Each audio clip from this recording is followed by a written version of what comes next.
বাংলাদেশ ভারত সম্পর্ক নতুন কোনো দিকে টার্ন নেবে কিনা, কোনো ধরনের প্রভাব ফেলবে কিনা, এবং একই সঙ্গে আওয়ামী লীগ সভানেত্রী শেখ হাসিনা যিনি ভারতে আশ্রিত অবস্থায় আছেন, আহ তার বিষয়ে পজিটিভ অনেকে চিন্তা ভাবনা করছে যে বিজেপি আসার মাধ্যমে বোধহয় তার জন্য ভালো হলো, আওয়ামী লীগের জন্য ভালো হলো। আমি প্রথমে একটু প্রশ্ন করতে চাই যে ভারতে যে উগ্র হিন্দুত্ববাদী একটি মানে দল ক্ষমতায় এলো রাজ্য সরকারে, সেদিক থেকে কি বাংলাদেশে কোন ধরনের প্রভাব পড়বে কিনা, আপনার অ্যানালাইসিসটা কি? পানা ভাই, আমার যেটা মনে হয় যে এই যে ব্রুট মেজরিটি নিয়ে বিজেপি সরকার গঠন করতে চলেছে পশ্চিমবঙ্গে, আহ এটার একটা ছোট্ট ব্যাকগ্রাউন্ড দেওয়াটা জরুরি আর কি, যে কিভাবে এটা ঘটে থাকতে পারে। আহ উম, আর সেটা খুবই ইনস্ট্রাকটিভ হবে আমাদের দর্শকদের জন্য, যে আহ, উম, দু ধরনের ব্যাপার ঘটেছে। একটা হচ্ছে যে একটা অ্যান্টি ইনকামবেন্সি ফ্যাক্টর ছিল, যেখানে মানুষজন অতিষ্ঠ হয়ে গিয়েছিল তৃণমূল কংগ্রেস সরকারের যে মিসরুল নিয়ে। আহ, তার মধ্যে অনেকগুলো ব্যাপার ছিল। একটা ছিল হচ্ছে ভেরি ইম্পর্টেন্টলি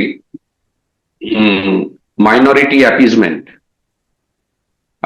পশ্চিমবঙ্গে কিন্তু 28% মুসলিম পপুলেশন। তো এই মুসলিম পপুলেশন প্রত্যেকটা ইলেকশনে খুবই একটা ইম্পর্টেন্ট রোল প্লে করেছে। সেটা লেফট ফ্রন্ট রেজিমের থেকে দেখেন, আর মমতার প্রথম 3টে টার্ম যে ছিল তার মধ্যে দিয়ে যদি দেখেন, আর এটাকে এটাকে ডিভাইড করা জরুরি ছিল আমার মনে হয় বিজেপির। আর সেটা কিন্তু ওরা সাকসেসফুলি করতে পেরেছে।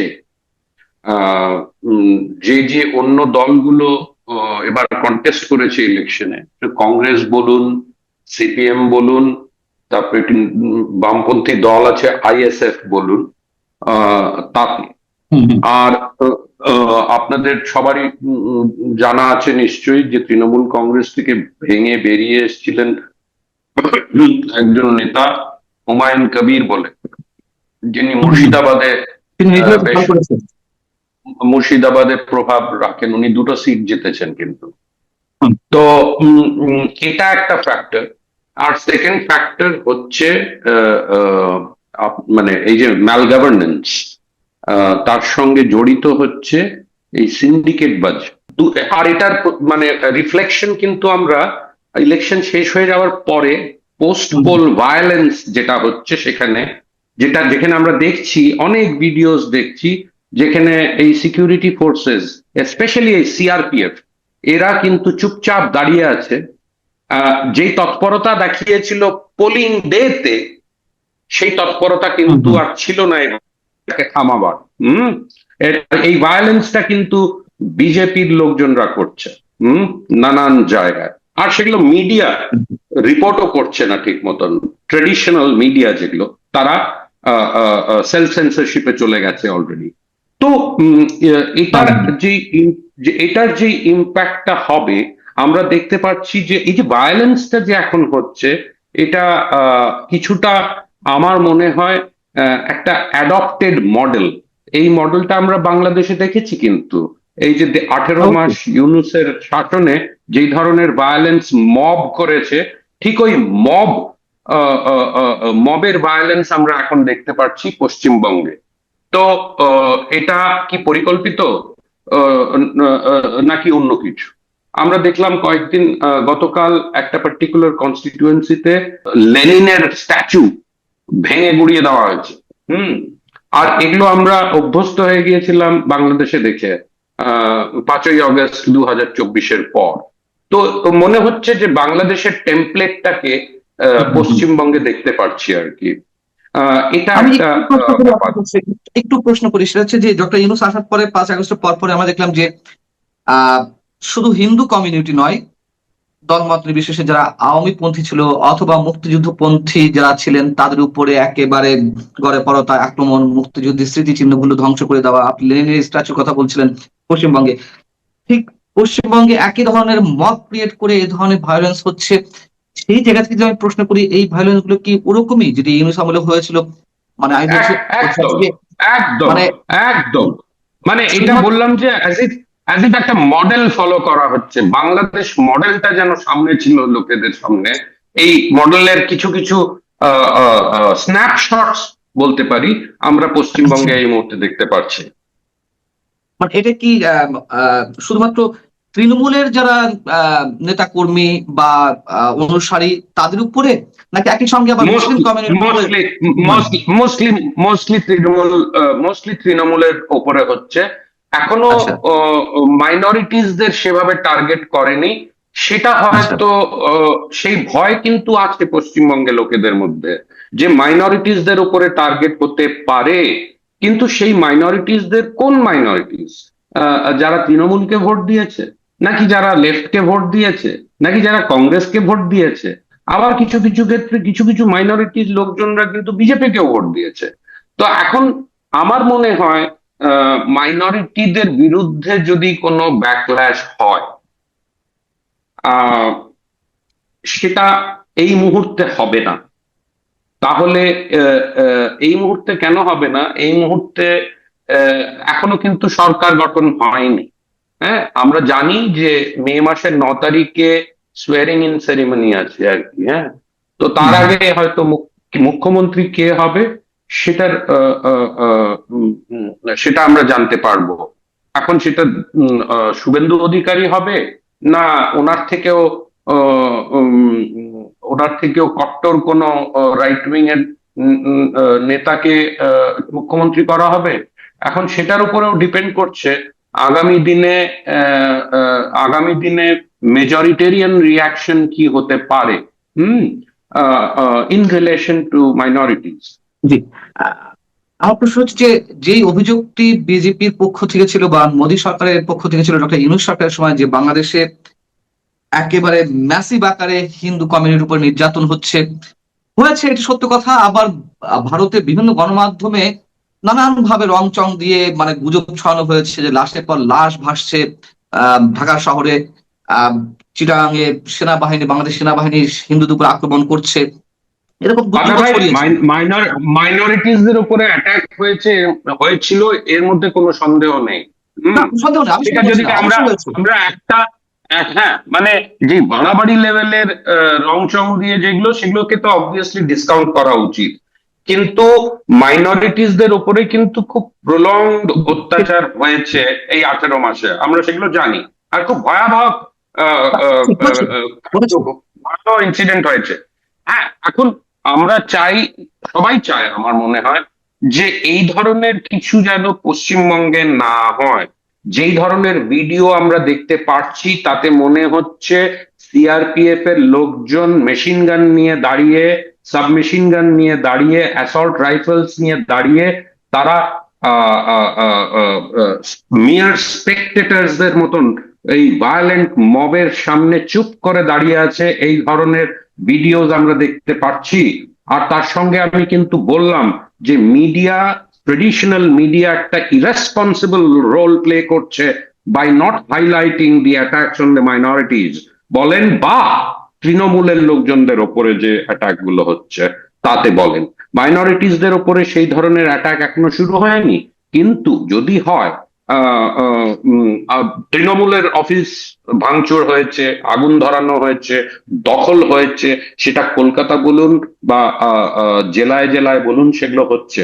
আমার মনে হয় এখান থেকেই কিন্তু যারা অ্যান্টি সোশ্যাল এলিমেন্টস বলেন, বা বিজেপির মধ্যে যারা অ্যান্টি সোশ্যাল এলিমেন্টসরা আছে, বা পলিটিক্যাল ক্যাডার্সরা আছে, যারা পার্টি ক্যাডার্সরা আছে, তারা যদি এই ধরনের ভায়োলেন্ট অ্যাকশন গুলোতে লিডারশিপ লিড করে, তাহলে আমার মনে হচ্ছে বাংলাদেশের যা হয়ে বলুন বা পশ্চিমবঙ্গের বলুন, ভায়োলেন্স লেভেলের কোনো ক্যারেক্টার থাকে না, একটাই ক্যারেক্টার হয়।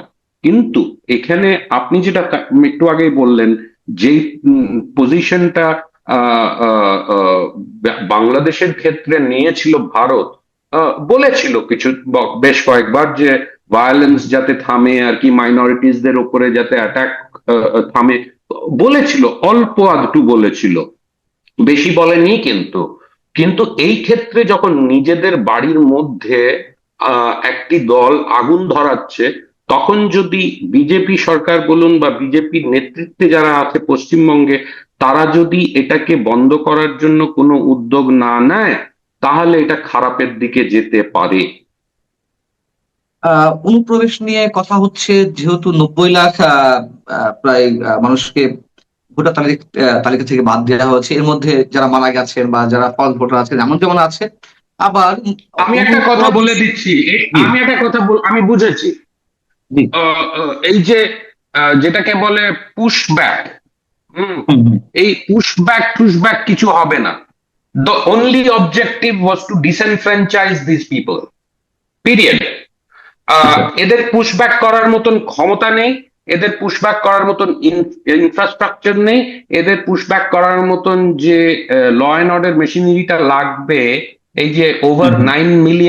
9 মিলিয়ন পিপল, এর মধ্যে তো অনেকে আছে যাদের যারা মানে আমার মতন বা অন্য কারোর মতন, হ্যাঁ, তারা এই ভারতেই যাদের জন্ম, তাই ভারতেই তারা বড় হয়েছে, কিন্তু এদের ডিসেনফ্র্যাঞ্চাইজ করে রেখে দেওয়া হয়েছে।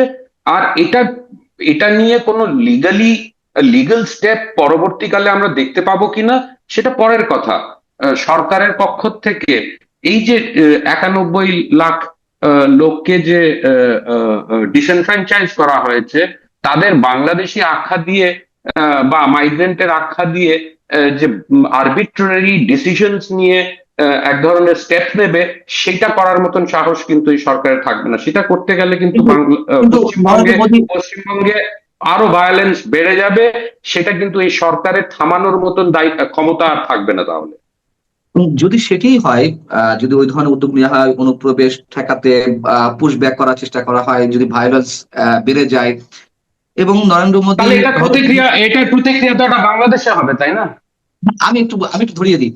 এবং নরেন্দ্র মোদীও ঘোষণা দিয়েছেন যে অনুপ্রবেশকারীদের বিষয়ে কঠোর সিদ্ধান্ত নেওয়া হবে, এরই মধ্যে সম্ভবত বলেছেন। আবার বাংলাদেশি পররাষ্ট্রমন্ত্রী ডক্টর খলিল বলেছেন, পুশব্যাকের নামে বাংলাদেশে মানুষ ঠেলে পাঠালে কঠোর হস্তে দমন করা হবে। তো এই যে আগে থেকেই এক ধরনের অবিশ্বাস, সন্দেহ, আশঙ্কা এবং পারস্পরিক বক্তব্য পাচ্ছি, এই জায়গা থেকে বাংলাদেশ, আমার যে প্রশ্ন ছিল, বাংলাদেশের সাথে নতুন করে যে সম্পর্ক বিল্ড আপ করার একটা প্রক্রিয়া শুরু হয়েছিল, সেইখানে কোনো ছেদ পড়বে কিনা? নিশ্চয় পড়তে পারে, এর মধ্যে কোনো ডাউট নেই। যদি আমাদের প্রধানমন্ত্রীও বলেছে মাইগ্রেন্টসদের ব্যাপার নিয়ে, সো কল্ড ইমিগ্রেন্টসদের ব্যাপার নিয়ে, কিন্তু ওই যে বললাম যে রেটরিক এক জিনিস আর এটাকে বাস্তবায়ন করা আরেক জিনিস। বাংলা বিজেপি সরকারের কিন্তু 2014 থেকে দেখতে গেলে দিস ইজ দ্য 12th ইয়ার। তার মধ্যে ওরা মানে স্ট্রাকচার্ড ভাবে, হ্যাঁ, আইনি ভাবে স্ট্রাকচার্ড ভাবে কতটুকু কত বাংলাদেশি লোককে ফেরত পাঠাতে পেরেছে।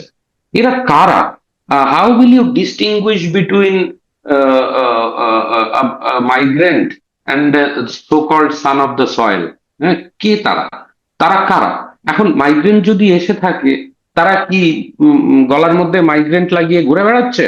তারা তো এসেছে, এসে তাদের ডকুমেন্টস হয়ে গেছে, সিটিজেনশিপ ডকুমেন্টস। হুম। তো কিসের ভিত্তিতে এদের এখন বাংলাদেশি মাইগ্রেন্টের আখ্যা দিয়ে ওদের এখান থেকে খেদাবে? এটা করতে গেলে কিন্তু পশ্চিমবঙ্গে রক্তাক্ত কাণ্ড ঘটে যেতে পারে।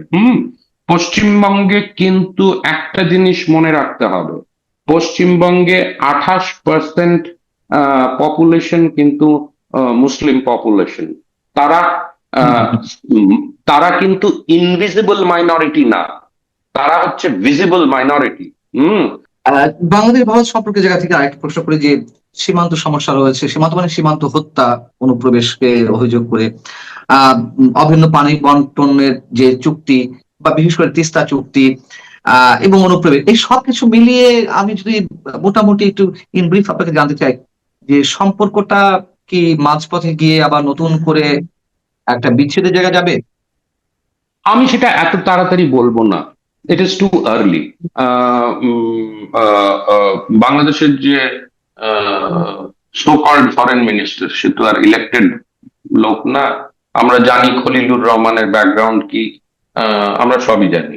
খলিলুর রহমান সাহেব চায়না গেছেন গতকাল। ওনার সঙ্গে একটা ডেলিগেশনও সঙ্গে গেছে 7 জনের। তার মধ্যে minister of state for foreign affairs mister Humayun কবিরও গেছেন। তো যাওয়ার আগে উনি তিস্তা নিয়ে একটা মন্তব্য করে গেছেন আর কি। হ্যাঁ, তো এতে আমরা একটা ধরনের ইন্ডিকেশন পাচ্ছি উনি চায়না যাচ্ছেন, চায়নার সঙ্গে তিস্তার ব্যাপারটা জড়িত। উনি কি এক ধরনের চাপ সৃষ্টি করার জন্য এটা বলে গেলেন? নাকি তিস্তার ব্যাপারটা আরেকবার মানে দুটো দেশের মধ্যে একটা পলিটিক্যাল টানাপোড়েনের মধ্যে পড়ে যেতে পারে? পড়বে অবশ্যই, কিন্তু আমার মনে হয় না যে এত তাড়াতাড়ি আমি বলবো না যে বিচ্ছেদের দিকে যাচ্ছে। কেন বলবো না? কেন কিনা এখনো কিন্তু জিওপলিটিক্যাল অবজেক্টিভ যেটা রয়েছে বড় পাওয়ার্সদের, সেই জিনিসগুলো পূরণ হয়নি কিন্তু। তো সেগুলো না পূরণ হওয়া অবধি এমন কিছু ঘটবে না বাংলাদেশ আর ভারতের মধ্যে যাতে কি ওই জিওপলিটিক্যাল অবজেক্টিভস গুলো অ্যাচিভ না হয়। তো এটাতে আমাদের এগুলোও হয়তো এক ধরনের রেটরিক হচ্ছে আর কি, একটা হায়ার লেভেল।